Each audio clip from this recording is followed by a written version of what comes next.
have defensive end Malik Gutaki and tight end Ethan John. Guys, open up with a statement and talk about the spring game and what it means. I just want to thank everybody for coming out. You know, we had a lot of support today, and it shows a lot about the student homebody here. Everybody came out. It was like a real game. I was pumped. My whole team was pumped. So I just want to say thank you to you guys, and also, super competitive. I love that. It felt like it was a real game, and I appreciate that from the guys. It was hard. We were hard hitting, and just about execution. Yeah, I'd just like to piggyback on that. I just want to thank everyone for coming out, showing their support for the Purple and Gold. I feel like this week it was a great week with community outreach and just activities for the students on campus to get involved. So I think it's all just a culmination of all that coming into play, and it showed up today. So we're really happy and proud about that. Thank you guys. Thank you, PV Nation. Questions from the floor, please raise your hands. Hey, let's start off talking about the ring ceremony and what it's like to see the ring. Yes, sir. You first one. Man, I think it's just man, the ring is so beautiful. I didn't really get a chance to soak it all in, but I was just looking at the ring. I was like, man, this thing is so big. Just want to thank the PV, our Coach Jack, and everyone that did the planning for the ring. It's really big and special. It's very special to us. So I just think about all the hard work during the summer when I came in, and with the team we had last year, just that brotherhood, and just trying to continue it and even stack on it this coming up season. So yeah. And Ethan, you next. Yeah, it was amazing. It's almost emotional, you know, like all the work we put in through the summer, last summer. Coach Jack coming in and telling us what we're gonna do, and we did it. And actually, like getting the ring, putting it on our finger, looking at it, it was unbelievable. And props to Coach Jack, you know, he said he was gonna do what we did, and we're gonna continue to do what we do.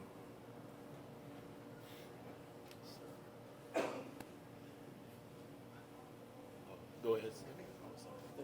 Yes, sir. Yeah, I saw you right there, sir. Kenyatta Cavill, Dr. Cavill's Inside HBCU Sports. This is for both guys. Spring games are different over the years, and you've probably experienced from different levels and different attitudes of what that's like. But personally, what do you go in looking for as an individual in a spring game, and then as a team in terms of your side of the ball? What do you look to accomplish? We'll start with you. Yeah, so I'll start with the team aspect. You know, in the spring game, we want to see, like, we had the purple and gold out here today. We want to see which side is more enthused, really. And I feel like my gold squad, sorry to the purple squad over here, but I feel like we're more enthused throughout the 4 quarters. It was ups and downs, but I felt like we had the edge on the enthusiasm part. And just as an individual, I think like just trying to bring, just same as that, just bring enthusiasm. Try with our new boys, our new D-line, especially for me being on the D-line, just trying to show them our culture over here and just trying to continue that. Could you repeat the question? Your thoughts? I was just asking you, when you come into a spring game, you know, you have different mindsets. What do you want to accomplish from your perspective individually in the spring game? Then as a team from that side of the ball, what do you want to accomplish? I think individually it's just execution of physicality, and just we've been working all spring technique-wise. I feel like technique, physicality, and execution is the big ones for me. And then as a team, like just for us to go out there, compete, do what we do all spring, and just show what we can do. Thank you. Any other questions for that athletes? Okay, if not, thank you. Thank you. Thank you, Ms. Thurston. Thank you, guys. Starting with Coach Jackson, go ahead and give us some opening statements. Yeah, 15 practices completed today. Really competitive 15 practices. A lot of new guys, a lot of new faces, a lot of new positions, or guys in different positions to try to see who can help the Panthers win. Really proud of our coaches. I had to grade every practice, which can be a lot in some situations. We had to move depth charts based on the grades. We just had to make sure we maintain the guys in our program. We started, in January. As soon as we got here in the weight room, then we went to dog training, then we went to spring ball and OTAs and all that stuff. And so it's been a lot. We've got 15 practices on the field. in pads and things of that nature, but we got another 12 or so in OTAs, and so these guys have been out on the grass for a really long time, and you see the improvement from the day we started to the day we finished. I really like spring games the way we do it because we mix the teams up. All the talent or the high-level talent is not on one team, so guys that are supposed to be the guys, they have to play up and get others to play up around them. And so you never know who you're going to end up playing with during the season. A guy that's in our Brave group, which we call the Twos Braves and the Savages Ones, a guy that's in our Brave group might very well be a Savage any given day. And so we got to make sure that those guys can play with anybody. And so we'll watch the tape. A lot of development that goes on in our spring game. What you saw tonight was GAs call plays. You saw coordinators be head coaches. There's a lot that goes into this week of development. So we'll never have really a high-scoring spring game because of the way we choose to go about developing our people. I think people that call the spring game as coordinators are either brand new or selfish as all get out because they need to make sure that people are developing within the program, and development extends far beyond just the players, especially nowadays. I think COVID taught us that. If I'm ever down, somebody's got to step up. And so we want to make sure we have those people in place. So really, really excited about where we're going. We go into a recruiting phase now along with a player evaluation phase. Coaches will get out here in the next couple of weeks. We'll scour every junior college, every place in the country we can get to, and see what's left out there to add to this collective. And we'll make some decisions, some roster decisions here in a little bit as well. Any questions? Governor Clay. Coach Jackson, Joe Clay, 1876 Sports and Culture Podcast. You mentioned getting back on the recruiting trail. Do you have any positions that you have focused on that you want to go and attack and try to pull some of that into the program? Everything. I think the day is over with that you just focus on one position. You're not going to turn down a good player. And so if we're out somewhere, we got a lot of receivers. But if we out somewhere and see a difference maker receiver, we're going to take him. And we'll figure out the other stuff on the back end. Man, we're about collecting talent and making it fit what we do, or us fitting what we do to the talent. And so I think that's what's different about today's football. You always want to find offensive and defensive linemen. They're so hard to find. People are really overspending for offensive and defensive linemen. And so you want to make sure that you find those guys and build it from the trench out. But we'll take another quarterback. We'll look at some receivers. We'll look at some more DBs. I think quarterback, O-line, D-line, and corner is where we got to be solid for us to continue to win championships. That's been our secret everywhere we ever been, and it's been no secret. We play man coverage, and we hit you in your face, and we don't turn the ball over at quarterback. It's kind of been who we are, right? Which is why we get things like this at the end of the year, because we understand who we are and how we need to do it. Coach, what are you looking for from this team in terms of growth during the spring? Yeah, I was looking for them to come together and compete. It's hard, man. A bunch of new guys coming out, playing against each other, guys from Portland, guys from Florida, guys from different walks of life. You're going to put them in a room together in Prairie, Texas, and tell them to go work toward a common goal in today's time when some guys making $10, some guys making no dollars, other guys making $1 million, right? Like, there ain't no $1 million guys here, but their friends are in those categories. And so how do you get guys, put them in a room and get them to work together toward a common goal? Well, you got to spend time with each other. And so I was looking for them to turn the corner from a time standpoint. If you're willing to give up your time, if you're willing to come up here on a Saturday and volunteer 2 hours for a lift together, then I think we got something. I don't know what we got, but I think we got something, right? And so I was looking looking for that as we win. The football can be fixed. We think we got good enough coaches to where we can adapt and overcome the football aspect. If we're not good at something, we just don't do that. We do what we're good at. Football is checkers to me. It ain't chess. You just slide, jump a couple and get and king me in the end, right? But we needed guys to put their egos aside and come together for one common goal. And I think for the most part we've done that. We had some guys early on that we had to eliminate because they just couldn't get it out of them. They wanted to be them. When you come here, you got to be us. We're not going to become you at all. And so I think guys, they heard that in recruiting. They understood that it's real when they got here. And now they're telling other recruits as we hear from other guys that we're recruiting. Hey, man, I talked to so-and-so, coach. He told me how it is. That's what we're looking for. So that way we can cut the fluff in the summer because you don't have as much time, and we can get down to business. Any guys stand out? I mean, during the spring that really, made an impression on you? Yeah, them two guys you just had up here, man, Ethan John and Malik Mutaki, man, those guys are good players. There's a lot of folks in the power whatever that would kill to have those two guys. Like, those guys are good football players.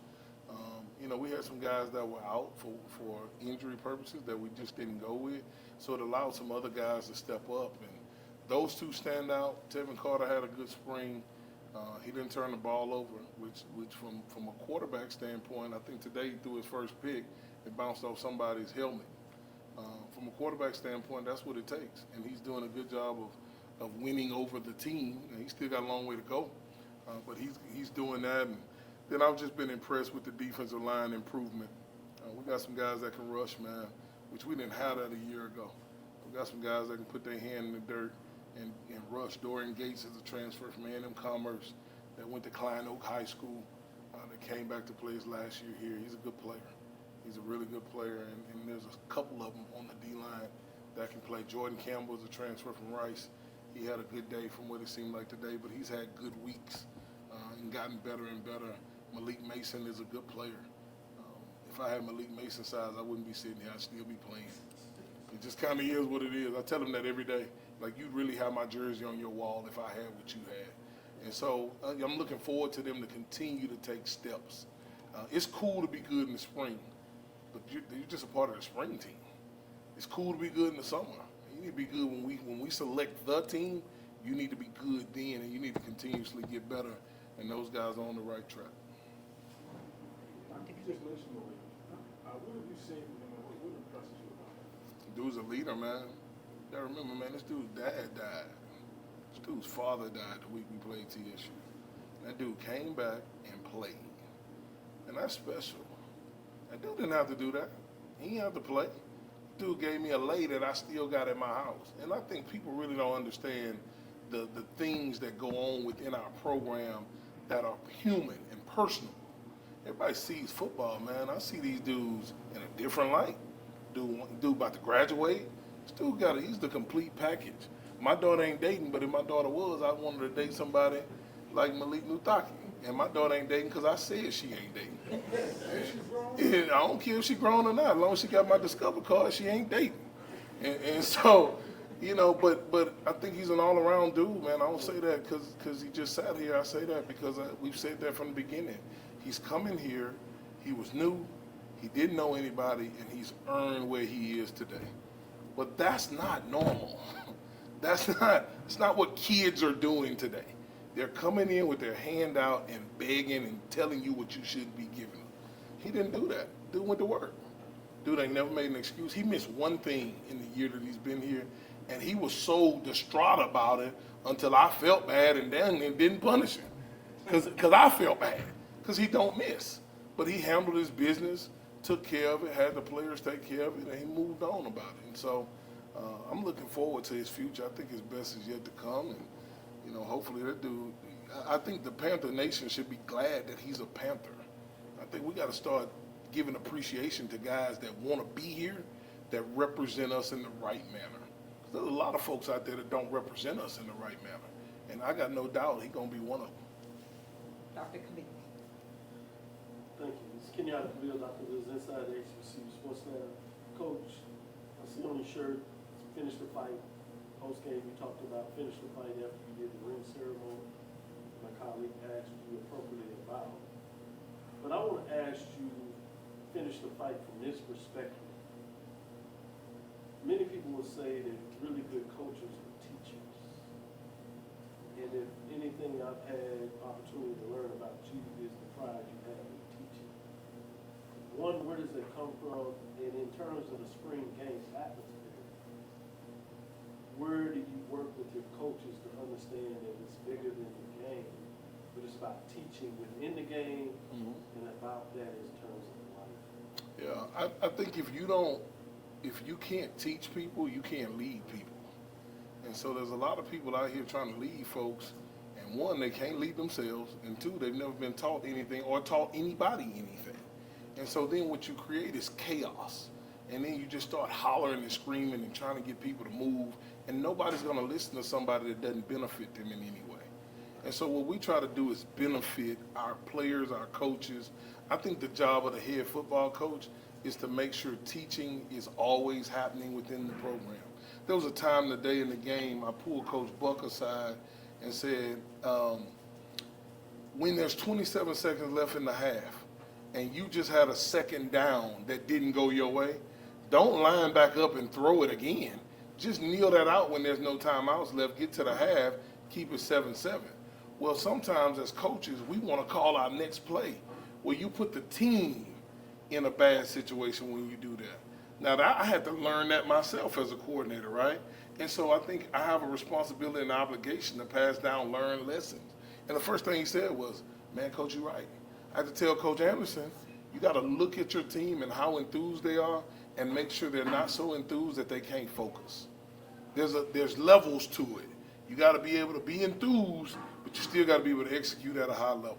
And so what are you going to do to tone your team down and keep them locked in so you don't get locked out of an opportunity, right? And so those are just things I think that we're paid to do. We're at an institution of higher learning in a learning environment every single day. We don't let our coaches sit down in meetings and things of that nature. They don't sit down in the biology building. So why are we sitting down over here? We keep them in teaching environments. And I think that's just something that we picked up along the way from some of the great coaches I've been around, and then added our flavor to it. We haven't always been in places with high levels of talent. So how do you still compete without high levels of talent? You got to teach them to be smarter than their opponent. And then they got to play with high levels of enthusiasm. Man, I worked at the University of Sioux Falls. Man, some jokers couldn't play dead down here.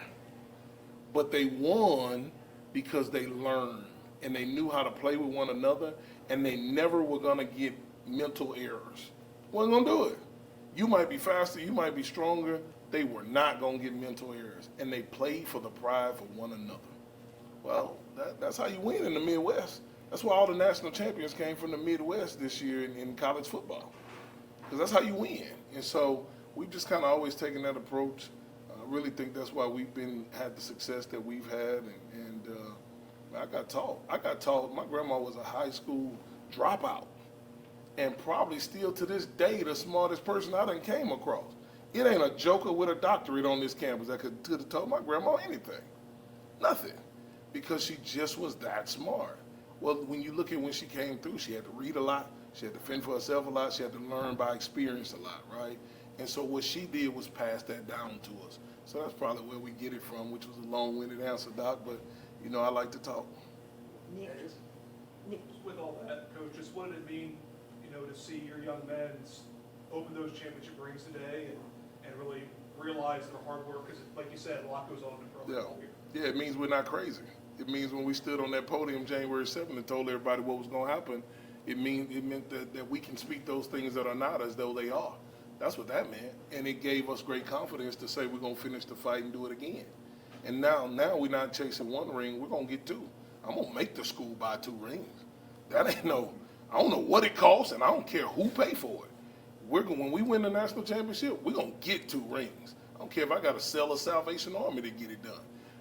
Our kids deserve that, right? They're going if they got something to look forward to, they have something to work toward, and when they open that box, you don't know what they open. I know what they open. I was there in February.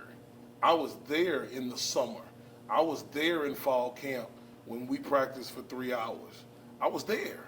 And so, man, to be there, to see those dudes, to see those seniors come back, those 31 guys that helped us really kick our program off, that was special because I told them that they were going to get that moment.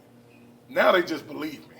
Now it's like, okay, well, he said it. Like Malik said. He said it was going to happen, and it happened. Okay, well, that's what it is. And so I think it should give people hope that you can accomplish whatever you want to accomplish if you're willing to work for it. So hopefully the group that didn't get rings, they saw what could happen, and they can visualize themselves next year's spring game getting theirs. My grandma said, if you don't see it before you see it, you'll never see it.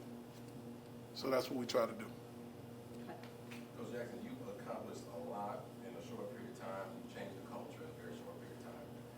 and when you ever allow yourself to sit back and reflect on what you've accomplished, we're talking about rewarding.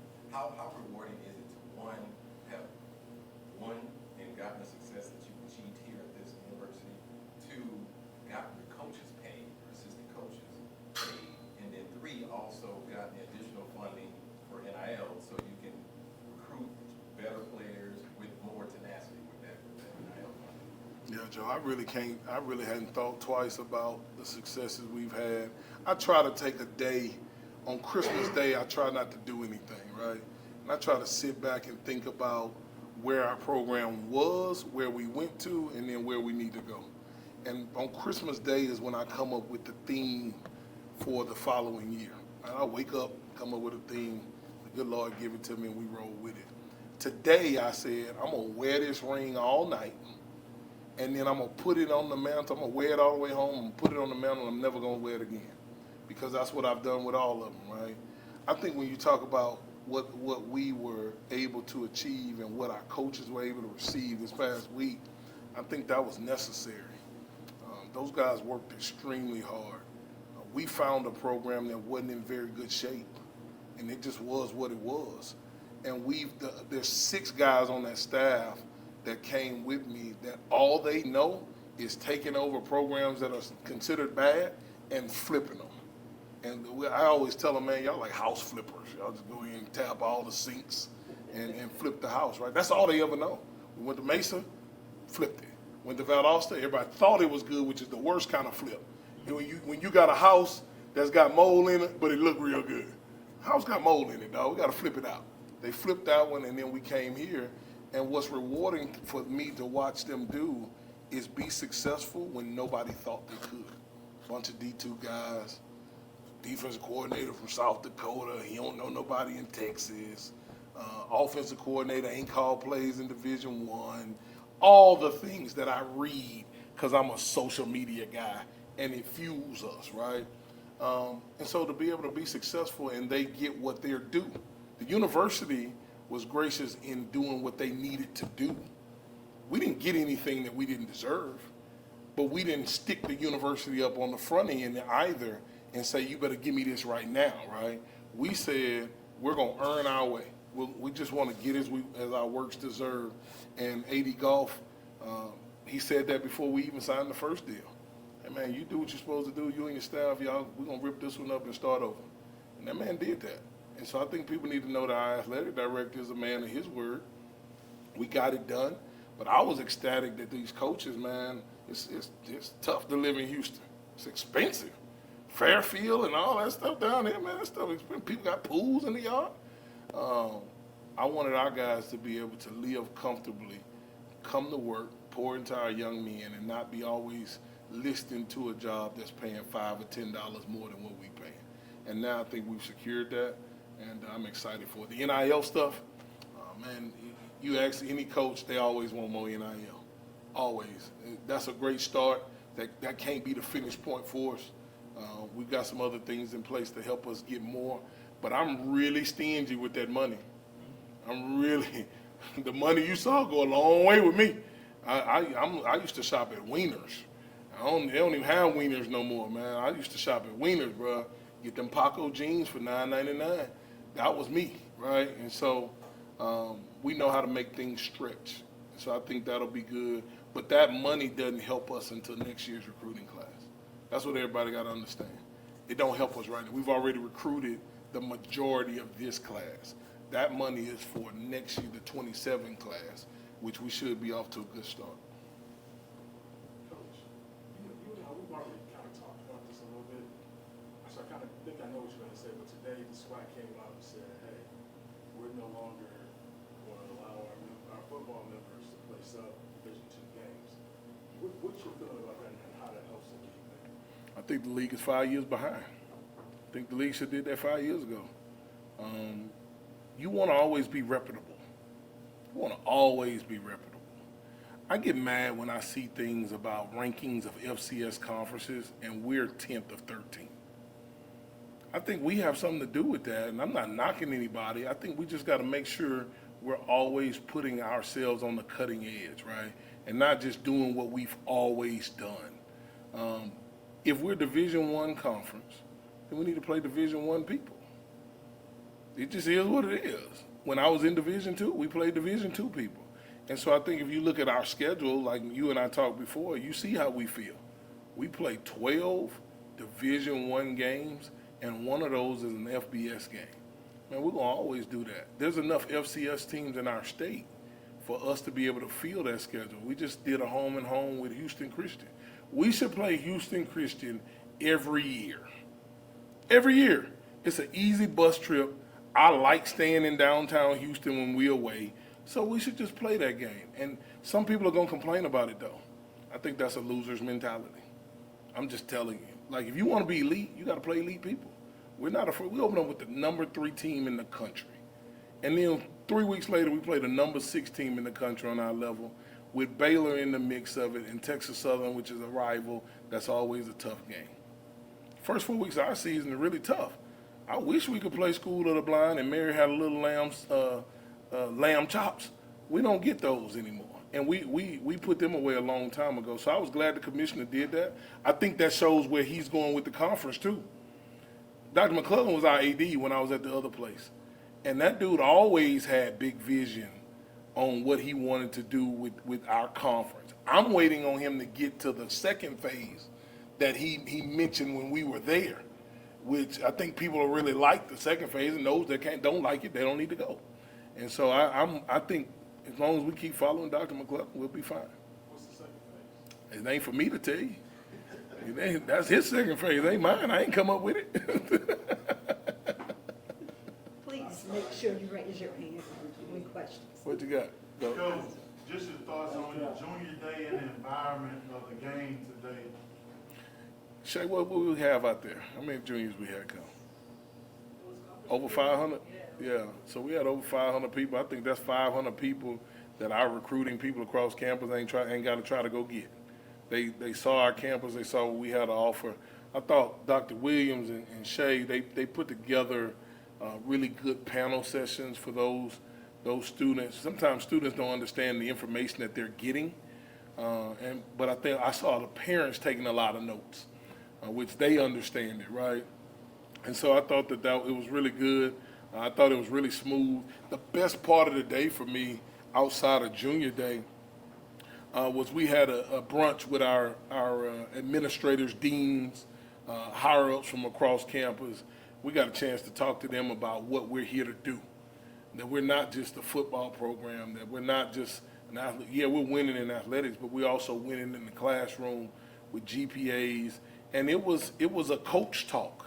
And, you know, administrators and higher-ups and doctors, they like to put letters behind their name, right? And I told them, I said, I don't even know what half them letters mean that you have on your email. So just email me as your name. I don't even want to see all that. But I understand it, I respect it, and your vita matters. Your vita matters, right? So let me give you our vita. We've won everywhere we've ever been, and we've graduated at the highest rate and had the highest GPA everywhere we've ever been. And the way we've done that is by connecting with everybody on campus to make sure that our players ultimately are successful. That was the best part of the day outside of the junior day, because those people who are recruits as well, we treated them as recruits and showed them what we had to offer the university from a athletic standpoint. That was really good. Because when we had a party last night, I got to tell you about the party, because we had a party, a 90s dome party. It was out of this world. You understand me? No liquor, just fun and vibes. And Dr. Williams had every DJ you can think of up in there. And, man, we had to turn people away. It was clean fun, though. The students came out in droves. We had lines of students. And we gave something back to the students. And the amount of thank yous that they said, and hey, Coach, man, we coming to the game. We just appreciate y'all. I think we're filling a void that was there, right? And I don't know when it got voided, but it's voided, and so we got to fill it. And, man, I was really proud of our players and everybody involved that put together the party, but really proud of our students for showing up. At 12 o'clock, we had sold 750 tickets. I was like, man, we only can let 350 in. So we had them backed up like an old school nightclub. Just Like stand out here. Yeah, stand out there. So it's been a good week, Coach. Any other questions from the floor? Okay. Coach, you've done a lot of, your players have done a lot of community involvement over the last few weeks, really throughout the entire semester. What type of feedback have you gotten from the local community about seeing our kids, our young men out in the community getting involved? Just grateful. Grateful that young people are willing to give something back. Thankful. You know, they went to a bingo at a nursing home. They were over there calling out bingo, turning the deal, B56. I mean, it was, and those people had a blast. And the email I got from the people in charge over there, it was awesome to see that our guys, they make a decision to go give back. And so, you know, we tell them, man, how dare you expect somebody to support you and you've done nothing for them? And so those guys have bought into that, which is, again, man, when you start getting in tight games and you need a little favor, you better have something built up. I'm just telling you, and I don't know if it's because we do bingo with older people or not, but I know if you do good, good has a tendency to find you back. And so, man, we always gonna bank on the side of doing right by people. And even if we get nothing from it, it's just better to give than to receive. Any other questions? Okay, we'll close. Thank you. Thank you. Thank you.